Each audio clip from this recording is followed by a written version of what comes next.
Zoology optional answer writing का हमारा next question है, define the carbon cycle and discuss the precarities how to human activities interferes with the carbon cycle.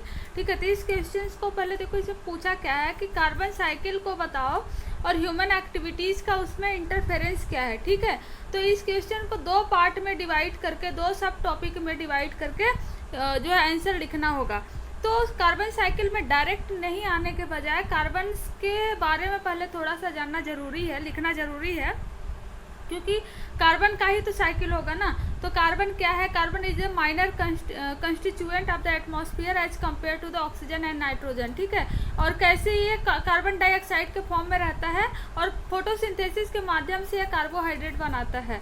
और ये element जो है वो हर ऑर्गेनिक मैटर्स में मिलता है, चाहे वो जो है कि कोयला हो या ऑयल हो। ठीक है, या तो डीएनए कोई जेनेटिक मटेरियल हो। तो इस चीज़ के बारे में थोड़ा सा हमें कार्बन के बारे में लिखना होगा, फिर हम कार्बन साइकिल पे आएंगे। कार्बन साइकिल के बारे में, carbon cycle involve the continuous exchange of the carbon between the atmosphere and organism. मतलब कि जो एटमॉस्फेयर में कार्बन प्रेजेंट है CO2 के फॉर्म में, उसको कौन लेता है? प्लांट लेते हैं। फोटोसिंथेसिस करके क्या बनाते हैं? कार्बोहाइड्रेट। फिर उस प्रोडक्ट को ह्यूमन या एनिमल खाते हैं और फिर इनका डेथ जब होता है तो डिकम्पोजिशन होता है, फिर से जो है एटमॉस्फेयर में और सॉइल में मिल जाते हैं। ठीक है, तो इस पूरे साइकिल को एक फॉर्म में लिखना होगा। तो यहाँ पे एक साइकिल मैंने बनाया हुआ है कि कैसे एटमॉस्फेयर में जो CO2 होते हैं तो टेरेस्ट्रियल कम्युनिटी प्लांट के द्वारा अपटेक किया जाता है और फिर रिलीज किया जाता है रेस्पिरेशन के थ्रू, कैसे वाटर और रिजर्वायर्स में जाते हैं और फिर या तो सीधे टेरेस्ट्रियल प्लांट वगैरह को ह्यूमन बीइंग एक्टिविटीज़ की वजह से फिर से एटमॉस्फेयर में रिलीज होता है। तो इस पूरे साइकिल्स को, और रॉक्स वगैरह में फिर जो है कि रिवर्स वगैरह में जाते हैं, एक्वाटिक कम्युनिटीज़ में जाते हैं फोटोसिंथेसिस के थ्रू। तो इस पूरे साइकिल को बना के एग्जाम में रिप्रेजेंट करना होगा, जिससे मार्क्स जो है वो अच्छे मिल सकेंगे। ठीक है, तो सिर्फ साइकिल बनाना नहीं है, उस कार्बन साइकिल को अच्छे से समझाना भी है कि carbon forms atmosphere moves to the green plant by the process of the photosynthesis and then animals. ठीक है, जैसे हमने बोला कि फोटोसिंथेसिस प्लांट में होता है, फिर एनिमल अपटेक करते हैं, फिर एटमॉस्फेयर में जाता है। तो ये सारी चीज़ें जो है साइकिल में बनाने के बावजूद भी इसको शॉर्ट फॉर्म में लिखना पड़ेगा। ठीक है, जिससे मार्क्स जो है इम्प्रूव हो जाएंगे। और दूसरा पॉइंट क्या था कि ह्यूमन का इंटरफेरेंस क्या है इस कार्बन साइकिल में। देखो, ह्यूमंस का जो इंटरफेरेंस है वो कई तरीके से होता है। एक तो वो एटमॉस्फेरिक CO2 को इंक्रीज करते हैं, जिससे कार्बन को इंक्रीज करते हैं by greater input of the carbon. मतलब कि एटमॉस्फेयर में कार्बन को बढ़ाते हैं। कैसे बढ़ाएंगे? या तो फॉसिल फ्यूल्स को बर्न करेंगे, या फायर्स वगैरह के थ्रू, या तो क्लाइमेट चेंज उनकी वजह से जो हो रहा है, तो टुंड्रा जो मेल्टिंग हो रहा है जिसकी वजह से CO2 और CH4 निकल रहे हैं। ठीक है, तो एक वजह ये है ह्यूमन इंटरफेरेंस का। दूसरा है इंक्रीजिंग एटमॉस्फेयर CO2। ये भी इंक्रीज करा किस माध्यम से कि CO2 किसके द्वारा लिया जाता है? प्लांट के द्वारा फोटोसिंथेसिस करने के लिए। तो जो रिमूव करते हैं वो प्लांट रिमूव करते हैं CO2 को, तो प्लांट को डिस्ट्रक्ट कर देना। ठीक है, तो जिससे रिमूवल जो है वो कम हो जाए। इस पॉइंट ऑफ व्यू से भी हमें कुछ पॉइंट्स लिखने होंगे कि कैसे क्लियर किया जा रहा है नेचुरल वेजिटेशन को for urban agriculture and the industrial uses. ठीक है, और किस तरीके से क्लाइमेट चेंज हो रहा है जिसकी वजह से वॉशिंग जो है वो वार्म हो रहा है। ठीक है, कार्बन कैप्चर स्कीम्स वगैरह जो चला जा रहे हैं। और जो तीसरे पॉइंट ऑफ व्यू से लिखा जाएगा कि कार्बन को बस ह्यूमन बीइंग ऐसा नहीं है कि इंटरफेयर कर रहे हैं कि इंक्रीज ही कर रहे हैं, इसको डिक्रीज भी करने का बहुत सारे काम कर रहे हैं। जैसे कि कार्बन सिक्वेस्ट्रेशन वगैरह हो गया, जिससे क्या हो रहा है कि फॉरेस्ट लगा रहे हैं जिसकी वजह से कार्बन कम हो रहा है, या तो इसका सिक्वेस्ट्रेशन कर रहे हैं, उस मेथड से भी कार्बन की अमाउंट्स को रिड्यूस कर रहे हैं। तो ये 12 नंबर का क्वेश्चन था और 2012 में ये पूछा गया था। ठीक है, 2012 में पूछा गया था। और इस तरीके से जो है कि इस क्वेश्चन को सॉल्व लिखेंगे, ताकि विथ डायग्राम, विथ डेफिनेशन और सब टॉपिक वाइज, ताकि मार्क्स अच्छे मिले। दूसरा क्वेश्चन है define the ecosystem, discuss the dynamics of the ecosystem and factor influencing it. तो इसमें कितने पॉइंट्स लिखने को आ गए? देखो, इकोसिस्टम को पहले डिफाइन करना है, फिर इकोसिस्टम के डायनेमिक्स को बताना है, और क्या फैक्टर हैं जो कि इसके डायनेमिक्स को इन्फ्लुएंस कर रहे हैं। तो 3 पॉइंट में डिटेल में इसको लिखने होंगे। और ये 25 मार्क्स का क्वेश्चन है जो कि पूछा गया है 2012 में। तो सबसे पहले हम स्टार्ट करेंगे इकोसिस्टम के डेफिनेशन से। तो एजे टेंशनल सबसे पहले 1935 में डिफाइन किया था इकोसिस्टम को। उन्होंने अगर ये नाम मेंशन कर देंगे तो यहाँ पे मार्क्स जो है काफ़ी ज़्यादा इम्प्रूव होने के चांसेस हैं। Propose the term ecosystem is a functional unit comprising all the organisms in a particular place interacting with one another and their physical environment and interconnected by an ongoing flow of energy and cycling of the material। कैसे एक दूसरे से animals plant interconnected है, किस तरीके से energy flow होता है, इसके बेस पे इन्होंने डिफाइन किया था 1935 में। और बोला था कि इकोसिस्टम जो है एक फंक्शनल यूनिट है नेचर का। तो ecosystem is a functional unit of the nature, इसको लिखना होगा। फिर उसके बाद इकोसिस्टम के बारे में थोड़ा सा और डिटेल लिखना होगा कि इकोसिस्टम एक ओपन नेचर है, मतलब कि एनर्जी इनपुट होता है तो एनर्जी आउटपुट होता है, ठीक है, एक ओपन फॉर्म है पूरा। And ecosystem could be any size depending on, जैसे कि अभी पॉन्ड ले लो तो छोटा सा पॉन्ड है तो पॉन्ड इकोसिस्टम हो गया, ठीक है, फ्रेश वाटर इकोसिस्टम हो गया। लेकिन सी ले लो तो सी कितना बड़ा है तो सी वाटर इकोसिस्टम हो गया है ना, तो ओशन मेराइन वाटर इकोसिस्टम हो गया। तो छोटे से लेके बड़े तक कोई भी इकोसिस्टम हो सकता है, इसकी कोई बाउंड्री नहीं है कि इतनी ही बड़ी होनी चाहिए, ठीक है, ये बाउंड्री लेस है। तो इकोसिस्टम के बारे में डिटेल लिखना होगा और किस तरीके से इकोसिस्टम की यूनिट्स क्या क्या है। देखो पहले ऑर्गेनिज्म लेवल पे होता है, मान लो एक सिंगल ऑर्गेनिज्म है तो सिंगल ऑर्गेनिज्म कई ऑर्गेनिज्म सेम टाइप के मिलकर पॉपुलेशन बनाते हैं, फिर कम्युनिटी बनती है, फिर इकोसिस्टम बनता है, लैंडस्केप बनता है, बायोम बनता है, बायोस्फीयर बनता है। तो ये जो फैक्ट है ना, ये प्रीलिम्स के लिए भी बहुत इंपॉर्टेंट है कि कौन बड़ी यूनिट है कौन छोटी यूनिट है, ठीक है। तो इस तरीके से हमें फ्लो चार्ट या डायग्राम बनाने से मार्क्स इंप्रूव होंगे। और इकोसिस्टम के कंपोनेंट्स बताने हैं कि फिर क्या क्या इकोसिस्टम के कंपोनेंट होंगे, क्योंकि कंपोनेंट बताओगे तो क्या डायनेमिक्स है वो अपने आप समझ में आ जाएगा और क्या इन्फ्लुएंस कर सकता है इसको भी इजीली हम डिफाइन कर पाएंगे इस क्वेश्चन में। कंपोनेंट दो तरीके के होते हैं, एक एबायोटिक एंड बायोटिक कंपोनेंट।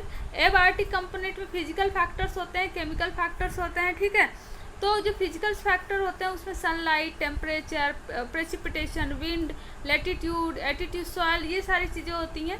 और वही केमिकल फैक्टर्स में क्या होगा कि जो सॉइल में वाटर का लेवल कितना है, एयर का लेवल कितना है ना, सॉइल में न्यूट्रिएंट्स कितने हैं। और बायोटिक में देखें, बायोटिक में दो होते हैं, ऑटोट्रॉफ एंड हेटरोट्रॉफ। ऑटोट्रॉफ में जो इंडिपेंडेंट होते हैं जैसे प्लांट वगैरह, और हेटरोट्रॉफ में ह्यूमन, फंजाई वगैरह, माइक्रोब्स वगैरह आ जाएंगे। तो एक पहलू पे हमने बात कर लिया। दूसरा जो पहलू है क्वेश्चन में इसे पूछा है डायनेमिक्स ऑफ द इकोसिस्टम, ठीक है, इकोसिस्टम का डायनेमिक्स क्या है। तो ecosystem are the dynamic entities, ठीक है। क्यों डायनेमिक एंटिटीज है, क्योंकि ये पीरियडिकली जो है ये चेंज होता रहता है, इसमें डिस्टर्बेंस आती रहती है, ये डिस्टर्ब होता है और फिर से रजिस्ट भी करता है, अपने आप को इस्टेब्लिश भी कर लेता है। तो जैसे कि कोई डिस्टर्बेंस सपोज हो रहा है तो जो रजिस्ट करेगा इकोसिस्टम उसको रेजिस्टेंस बोलते हैं, और अपने डिस्टर्बेंस को फिर से वो अपने एक्चुअल फॉर्म में आके इस्टेब्लिश कर लेगा, उसको रेजिलियंस बोलते हैं, ठीक है। तो अगर हम यहाँ पे देखें फ्लो चार्ट में जो है कि इनपुट के फॉर्म में एनर्जी, गैसेस, इनऑर्गेनिक मैटर और वाटर, ये सारी चीज़ें होती हैं। तो आउटपुट के फॉर्म में भी यही सारी चीज़ें निकलती है, लेकिन बीच का मीडिएटर कौन है, वो प्लांट्स हैं, एनिमल्स हैं, माइक्रोब्स है, ये सारे हैं, ठीक है। तो इस तरीके से इकोसिस्टम का डिस्टर्बेंस, ये मतलब कि इकोसिस्टम का डिस्टर्बेंस, बीच की कड़ी ये है, यही डिस्टर्ब भी करते हैं और यही इस्टेब्लिश भी करते हैं, ठीक है। देखो डिस्टर्बेंस की वजह से इकोलॉजिकल सक्सेशन में भी रोल प्ले होता है। इकोलॉजिकल जो प्रोसेस है, सक्सेशन जो होता है, उसमें डिस्टर्बेंस का भी काफ़ी रोल होता है। कि एक बार सपोज सेकेंडरी सक्सेशन में क्या होता है कि फायर लगता है, उसके बाद फिर से सक्सेशन स्टार्ट होता है। तो इस तरीके से हम इसमें इस व्यू में भी डिफाइन करेंगे हम, ठीक है। और फिर कोई एग्जांपल ले लेंगे, जैसे मैंने यहाँ से फ्रेश वाटर इकोसिस्टम का एग्जांपल लिया है कि कैसे फ्रेश वाटर में जो एनिमल्स होते हैं, फिश वगैरह होते हैं, तो वो कैसे इन्फ्लुएंस होते हैं, उनकी डिस्टर्बेंस कैसे होती है क्लाइमेटिक चेंज की वजह से और ह्यूमन बीइंग के इंटरफेरेंस की वजह से। तो हम फ्लो चार्ट के माध्यम से इसको दिखाने से यहाँ मार्क्स जो हैं वो मिलने के चांसेस काफ़ी बढ़ जाते हैं। जो थर्ड पॉइंट था इस क्वेश्चन में ये था कि factor affecting the dynamics of the ecosystem, क्या फैक्टर्स हैं जो इकोसिस्टम के डायनेमिक्स को अफेक्ट कर रहे हैं। तो इस फैक्टर्स को अगर हम थोड़ा सा देखेंगे फिर क्लासीफाई करेंगे। जैसे फ्रीक्वेंसी और जो सिवियरिटी होती है डिस्टर्बेंस को डिटरमाइन करती है कि इकोसिस्टम के फंक्शन कैसे होंगे, ठीक है। तो जो है डिस्टर्बेंस, वोल्केनिक एरप्शन होगा तो भी डिस्टर्बेंस होगा, ग्लेशियल सवेज एवलेंसेस होते हैं, ठीक है, या तो कोई केमिकल चेंज होता है। केमिकल चेंज के कहाँ पे होगा, फर्टिलाइजर और पेस्टिसाइड की वजह से होगा सॉइल में, तो सॉइल की जो इकोसिस्टम है वो डिस्टर्ब होगी। ऐसे बायोलॉजिकल इकोसिस्टम को चेंज करने में, जैसे सपोज कोई एक्जोटिक स्पीसीज आ गई या वीड स्पीसीज आ गई और वहाँ के प्लांट्स एनिमल्स वगैरह को नुकसान पहुँचा रही है, ठीक है, तो इसकी वजह से इकोसिस्टम डिस्टर्ब होता है। फिजिकल और बहुत सारे केमिकल इंट्रैक्शन भी होते हैं, या रेट ऑफ न्यूट्रिएंट्स और एनर्जी फ्लो की वजह से भी डिस्टर्बेंस होते हैं, ठीक है। तो इस तरीके से अगर हम डिस्टर्बेंस को टाइम के साथ दिखाएं तो इनिशियली क्या होता है, इंक्रीज होता है, फिर धीरे धीरे डिक्रीज हो जाता है। एक लेवल पे अपने पिक पे होते हैं कि एक दूसरे से सपोज दो स्पीसीज है और किसी चीज़ के लिए इंटरेक्ट करे तो इसमें कोई हारेगा, ठीक है, और कोई जीतेगा। तो इस तरीके से एक इंक्रीज होता है, फिर शुरू में इंक्रीज होता है, फिर डिक्रीज होता है, ठीक है। तो ये हमारा था क्वेश्चन। और नेक्स्ट क्वेश्चन है कि state briefly what are the biomes, ecotone, ecological succession, give an account of the causes, trends and the general process of the ecological succession in the nature. 25 number का question है, 2012 में पूछा हुआ है। तो यहाँ पे बायोम्स कितने पार्ट में इसको हम सॉल्व करेंगे। एक तो पहले बायोम्स पूछा है, ठीक है, फिर इकोटोन पूछा है, फिर इकोलॉजिकल सक्सेशन को डिफाइन करना है, और उसके बाद इकोलॉजिकल सक्सेशन के क्या कॉजेज हैं, क्या ट्रेंड्स हैं और क्या जनरल प्रोसेस है, ठीक है। तो इसको 5-6 पार्ट में हमें टॉपिक को डिवाइड करके सब टॉपिक बनाना पड़ेगा ताकि हर पॉइंट्स के अपने मार्क्स हो, ठीक है। अगर हम ऐसे लिखते चले जाएंगे, बस लिखते चले जाएंगे तो वो कुछ मार्क्स देके निकल जाएंगे, लेकिन अब हर टॉपिक को आप सब टॉपिक में करोगे तो कुछ न कुछ मार्क्स हर पॉइंट्स पे आपको मिलते हुए जाएंगे। तो जैसे बायोम्स देखें तो बायोम्स क्या है, पहला biomes are the large regional grouping of the plants and animals discriminal and global scale. मतलब कि ऐसे बायोम्स इतने बड़े होते हैं कि आप ग्लोबल स्केल पे इसको डिस्क्रिमिनेट कर सकते हो। Their distribution pattern are strongly correlated with the regional climate pattern, ठीक है, कि सपोज जैसे कि इंडिया में कैसी बायोम है तो वहाँ पे कैसी क्लाइमेट है इसके ऊपर डिपेंड करेगा, ठीक है। और जो बायोम की जो क्लाइमेक्स होती है इसमें सिर्फ उसी को नहीं लेते हैं बल्कि जो और एसोसिएटेड सक्सेशनल कम्युनिटीज़ हैं उनको भी बायोम में कंसीडर करते हैं। तो बायोम्स को अगर टेरेस्ट्रियल बायोम को हम जो है डिवाइड करें तो अगर इतना डिटेल नहीं लिखना है तो भी मार्क्स मिल जाएंगे, क्योंकि ट्रॉपिकल रेन फॉरेस्ट है ना, tropical deciduous forest, thorn forest, tropical woodland, temperate deciduous forest, temperate rain forest, temperate woodland, taiga, temperate shrubland, temperate grassland, tropical savanna, hot desert, cold desert, alpine shrubland, alpine grassland and tundra, ठीक है। तो अगर biome को define करके इतने सारे example 15-16 example जो है कि दे देते हैं कि बायोम्स के जो टेरेस्ट्रियल बायोम्स के हैं तो इसमें काफ़ी मार्क्स मिल जाएंगे। नेक्स्ट जो आता है इस में टॉपिक सब टॉपिक वो है इकोटोन। इकोटोन क्या है कि एक वेजिटेशनल सेपरेटिंग जोन है दो स्पीसीज के बीच में। सपोज ये वाटर है, ठीक है, ये टेरेस्ट्रियल है, इनके बीच का जो जोन होगा उसको बोलते हैं इकोटोन, मतलब ट्रांजिशनल जोन को ही बोलते हैं। अब यहाँ पे दो तरीके की क्लाइमेट मिलती है, तो यहाँ की जो इन्वायरमेंट होगा, यहाँ क्लाइमेट होगी वो काफ़ी अच्छी होगी, तो स्पीसीज रिचनेस भी यहाँ पे काफ़ी ज़्यादा होगा।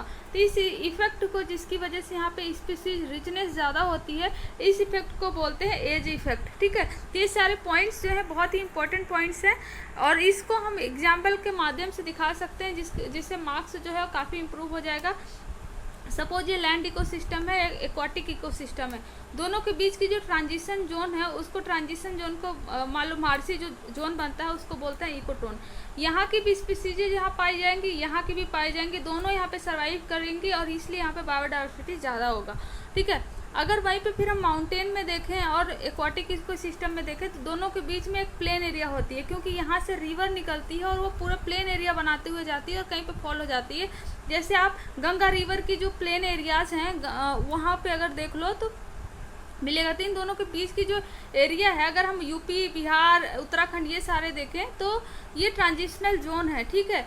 तो ये इसको इकोटोन बोलते हैं, जहाँ पे बायोडाइवर्सिटी काफ़ी हाई मिलती है। वहीं ट्रांजिशन जोन आप रिवर में और ओशन में भी देख सकते हो कि कैसे फ्रेश वाटर रिवर के माध्यम से ओशन में आती है, फॉल होती है। तो जहाँ पे ये दोनों मिलते हैं, यहाँ पे ब्रैकिश वाटर जो होता है जिसमें सॉल्ट ना तो बहुत ज़्यादा होता है ना बहुत कम होता है, इसको ट्रांजिशन जोन या इकोटोन बोलते हैं, ठीक है। तो ये हो गया। और जो हमारा अगला पॉइंट है जिसपे लिखना है वो इकोलॉजिकल सक्सेशन है। तो इकोलॉजिकल सक्सेशन को हम पहले ही क्वेश्चन में इसको कर चुके हैं। पहले लेक्चर में। तो ecological succession is a universal process of directional change in the community composition on an ecological time, ठीक है। इकोलॉजिकल टाइम के साथ जो भी सक्सेशन चेंजेस होते हैं इकोलॉजिकल कम्युनिटी के कंपोजिशन में, ठीक है, और धीरे धीरे एक क्लाइमेक्स कम्युनिटी बनती है जो कि स्टेबल होती है, और जो कम्युनिटी धीरे धीरे सक्सीड होकर क्लाइमेक्स तक पहुँचती है इसको सीरियल कम्युनिटीज़ बोलते हैं, ठीक है।